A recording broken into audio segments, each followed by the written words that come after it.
Aquí después de este tutorial les dejo mi video de cómo funciona el botón del maletero del Mazda 6 del Torres.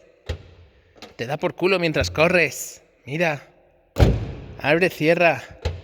Abre. Cierra. Abre. Cierra.